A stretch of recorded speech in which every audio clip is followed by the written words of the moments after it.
Evangelho segundo escreveu João, capítulo 11.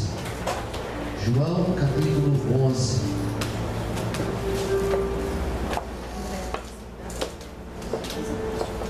Evangelho segundo escreveu João, capítulo 11.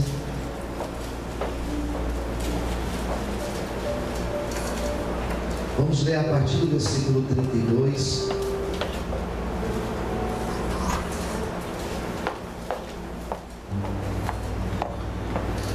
Diz assim a palavra do Senhor.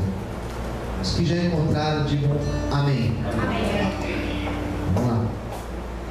Tendo, pois, Maria chegado aonde Jesus estava, vendo-o, lançou-se aos seus pés, dizendo-lhe: Senhor, se tu estivesses aqui, meu irmão não teria morrido. Jesus, pois, quando a viu chorar, também chorando os judeus que com ela vinham, moveu-se muito em espírito e perturbou-se, e disse: Onde o pusestes? E disseram-lhe: Senhor, vem e vê. Jesus chorou, e disseram-lhe, pois, os judeus: Vede como amava. E alguns deles disseram: Não podia ele, que abriu os olhos ao cego, fazer também com que este não morresse? Vamos fechar os olhos.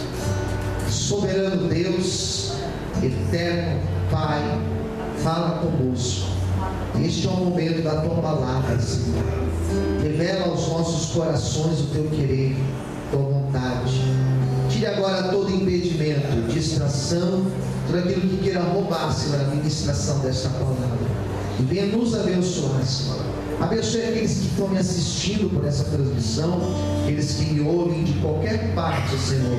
Que o teu Espírito fale conosco, em nome de Jesus. Amém. Aplauda o Senhor, amém, com bastante alegria.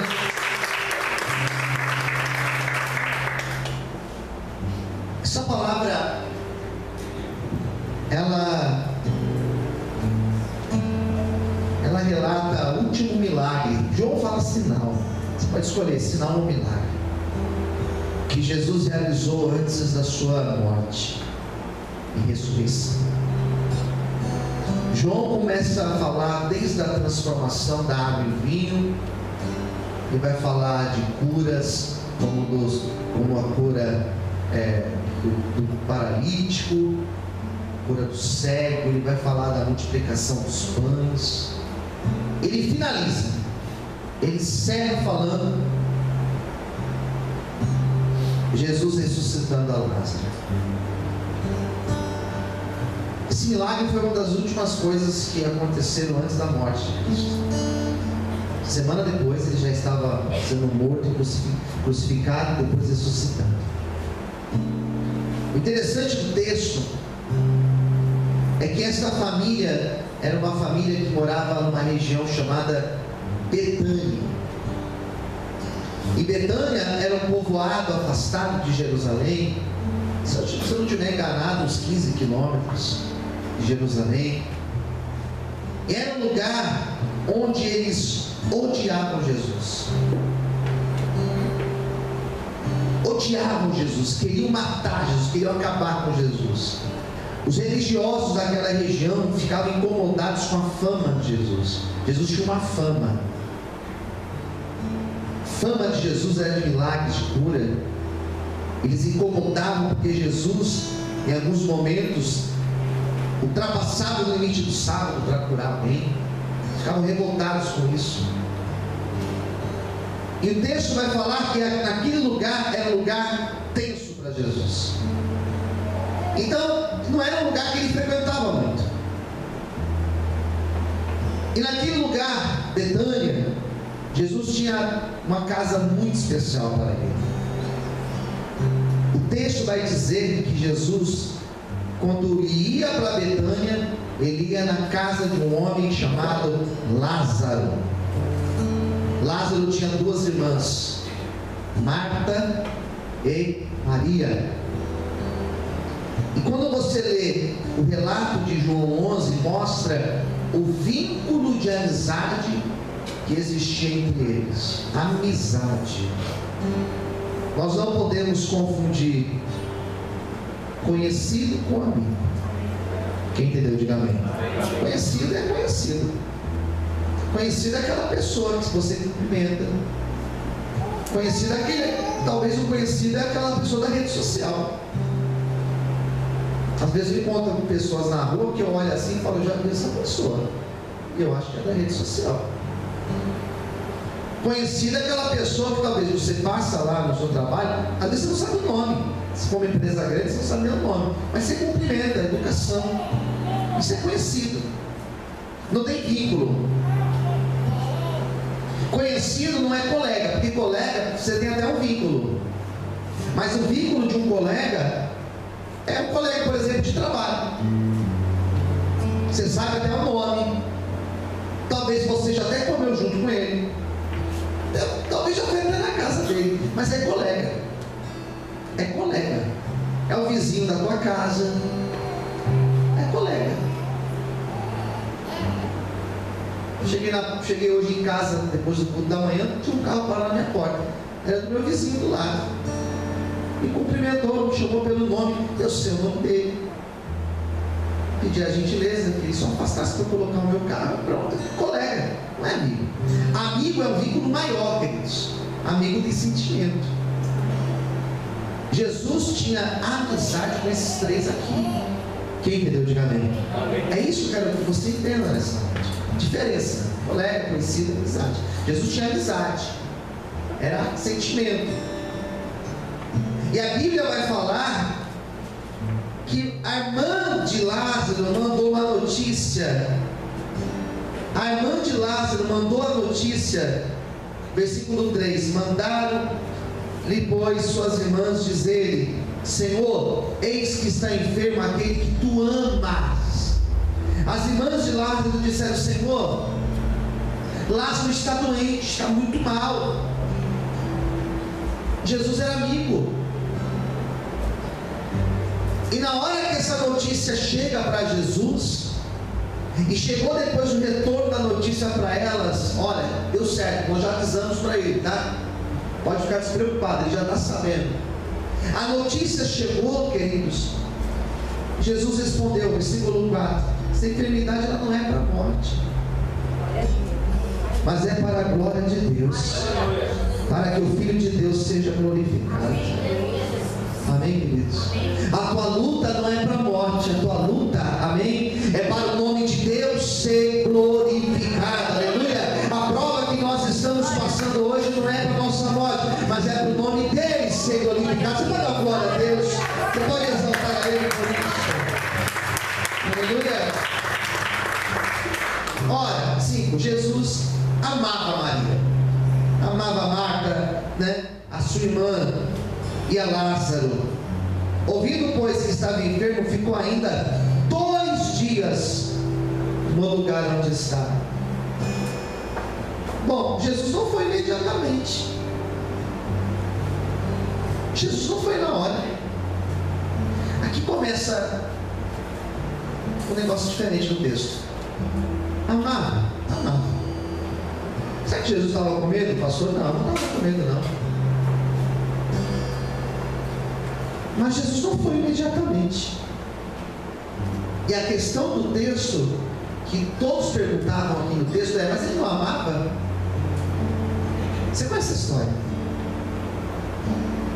Primeira coisa, são 3. Primeira coisa, apesar de Jesus amar a Lázaro, Lázaro morreu, gente, sim ou não? Sim. Sim ou não? Sim. Sim. Apesar de Jesus amar, ele permitiu dor. Apesar dele amar, ele permitiu aquela família sentir dor. Lázaro morreu. São 3 coisas que eu quero falar nessa noite. Primeiro, a dor. Jesus permite dor na nossa vida não vai significar que ele não nos ama, que ele não é nosso amigo. Eu já conversei com pessoas que me fizeram exatamente essa pergunta: Pastor, será que Jesus me ouve? Será que Jesus me ama? Será que Jesus está comigo? E você pergunta, mas por que você está falando assim? Porque olha a minha dor.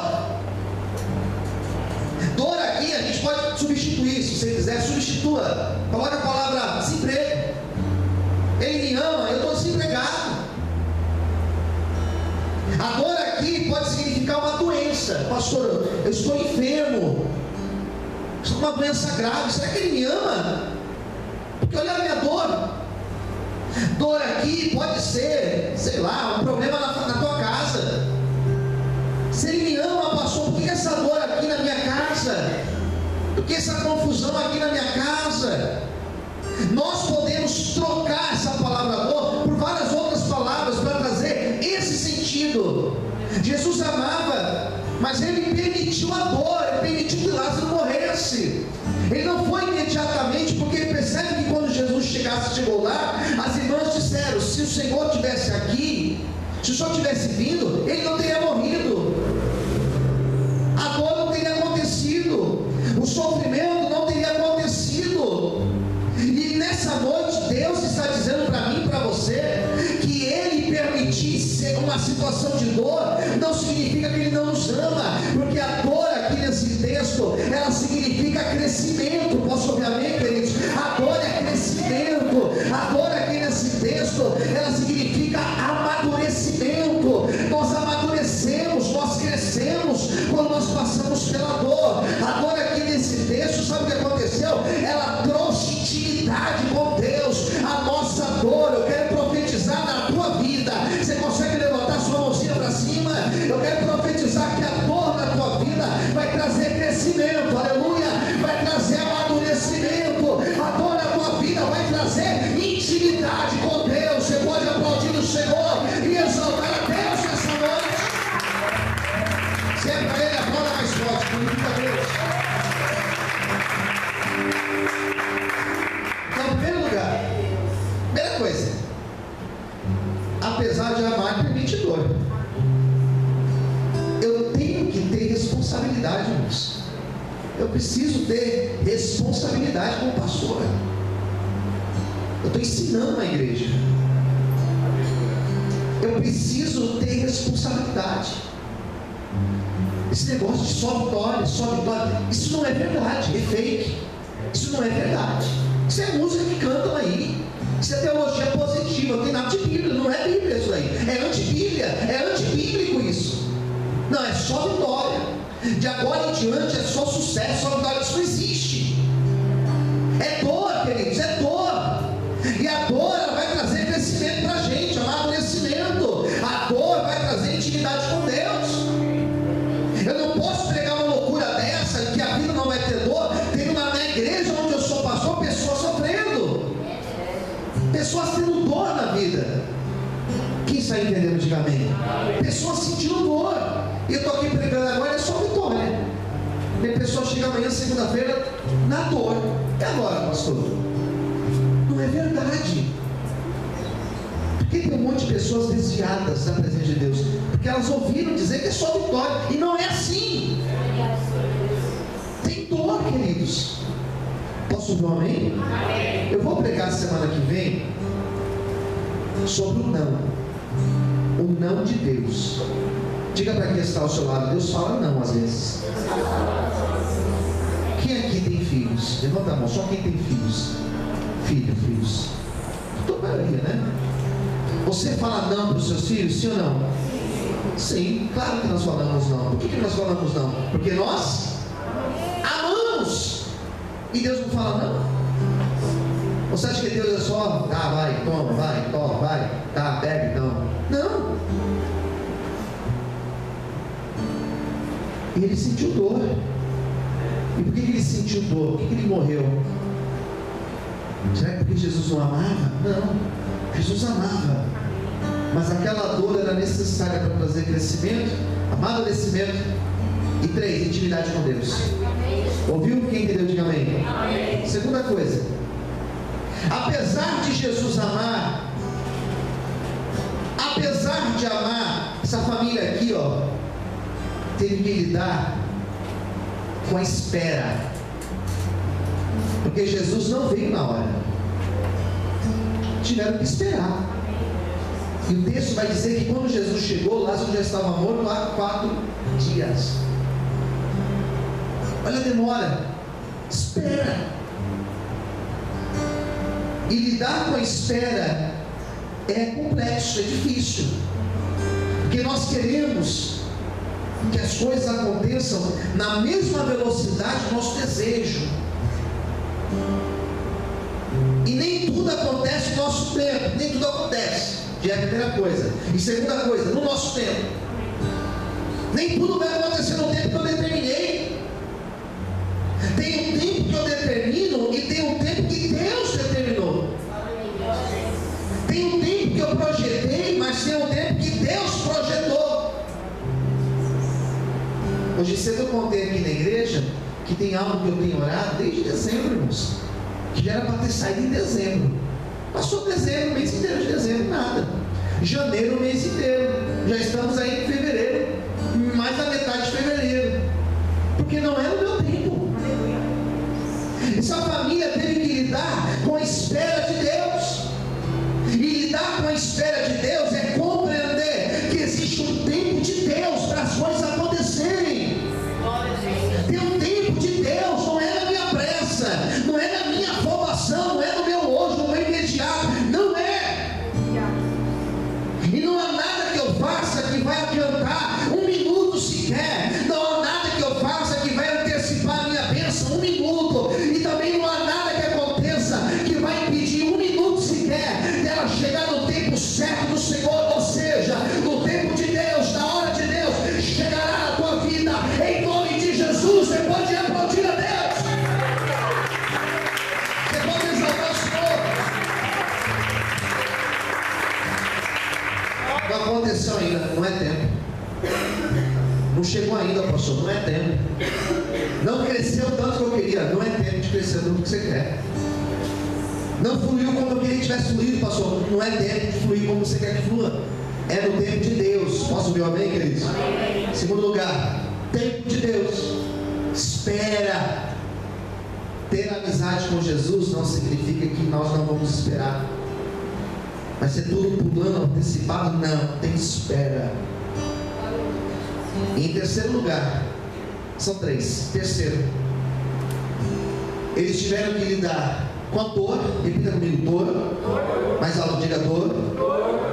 Depois eles tiveram que lidar com espera. Diga comigo, espera. Espera. E em terceiro lugar, essa família teve que lidar com a frustração. E lidar com a frustração é difícil. Quando Jesus chegou lá, você está com a sua Bíblia aberta ainda? Olha o que diz lá no versículo de número 20. Ouvindo, pois, Marta que Jesus vinha, Marta saiu ao seu encontro. Maria, porém, ficou assentada em casa. Maria nem saiu de casa. Marta foi, Maria ficou do jeito que ela estava. E disse, pois, Marta a Jesus: se o Senhor estivesse aqui, meu irmão não teria morrido. Frustração é isso. Daí, olha 22. Mas também agora sei que tudo quanto pedires a Deus, Deus te concederá. Tinha um pouquinho de esperança ainda. Disse Jesus: teu irmão há de ressuscitar. Disse Marta: eu sei que ele há de ressuscitar na ressurreição do último dia. Disse Jesus: eu sou a ressurreição e a vida. Quem crê em mim, ainda que esteja morto, viverá. Amém. Isso aqui é uma pregação, outra pregação. E todo aquele que crê, todo aquele que vive e crê em mim, nunca morrerá. Crês tu nisso? E disse-lhe ela: sim, Senhor, creio que tu és o Cristo, o Filho de Deus, que havia de haver o mundo. Dito isso, ele partiu e chamou em segredo a Maria, sua irmã, dizendo: o mestre está aqui e te chama. Ela, ouvindo isso, levantou-se logo e foi ter com ele. Ainda que Jesus não tinha chegado na aldeia, estava no lugar onde Marta o encontrava. Olha o 31. Vendo, pois, os judeus que estavam com ela na sua casa consolavam que Maria apressadamente se levantara e saíra,